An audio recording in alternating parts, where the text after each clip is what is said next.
So today I'm going to continue my discussion on the wild, wild west of voiceover rates. Every moment is a teachable moment. In my last video, we went over voiceover rates, and we talked mostly about broadcast rates. Remember, there are two different styles. There are broadcast rates, which would be something that you might hear on television, radio, or on the internet or social media.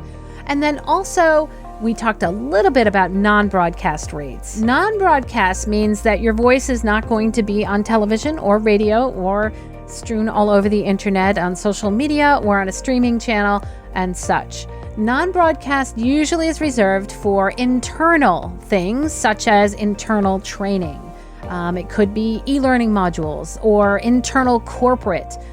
Could be for a corporate sales meeting. And so typically your voice will not be out there for the public consumption. And so those rates are typically a flat rate that is charged once.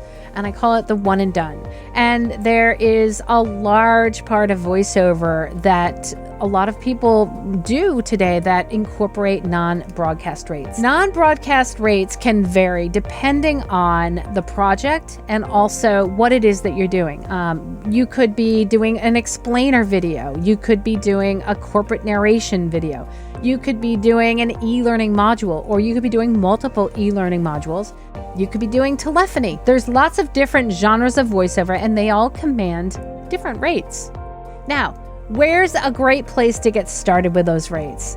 As I mentioned before, with broadcast, I think one of the best places that you can at least start with a benchmark of what to charge would be to go to the rate guides from GVAA, Gravy for the Brain, and also SAG-AFTRA. And one other genre I forgot to mention was audiobooks as well. So any of those might be non-broadcast. And so for me, typically, it is based on the length and also where it's going to be distributed and how much of it there is. And so for me, I will always request that my client provide me with a script beforehand so I can calculate the amount of time, the amount of finished audio time that I'm going to be voicing.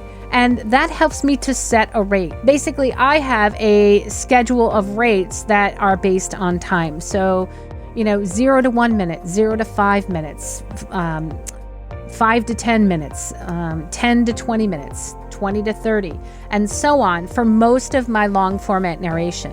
And again, it depends on the type of narration. For example, my medical narration, I command a higher price because sometimes I have to spend more time finding out pronunciations, or I have to practice my pronunciation.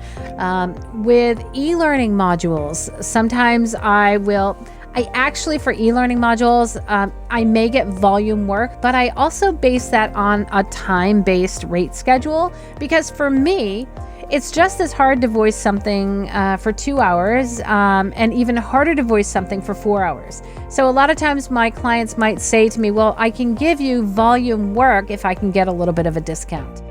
I also understand, after having been in the industry for many, many years, and that doesn't make it easier. So for me, I still will base a quote based on time. Sometimes for e-learning modules, my clients will want me to base a quote on a per word rate. I try to avoid that if I can, because then I feel it's getting down to the nitty gritty. And they, for me to say one word, they want to kind of nickel and dime me over how much they're going to pay me for that word. So I try to base it on time.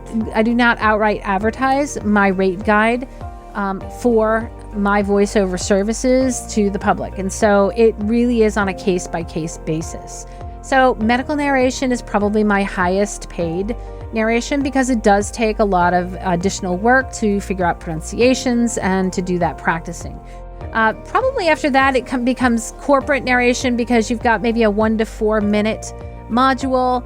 After that, probably e-learning. I really have the same rate guide for both e-learning and corporate. E-learning just is longer typically. It could be an e-learning module that is 5 minutes, 10 minutes, 20 minutes, an hour, or it might be multiple hours.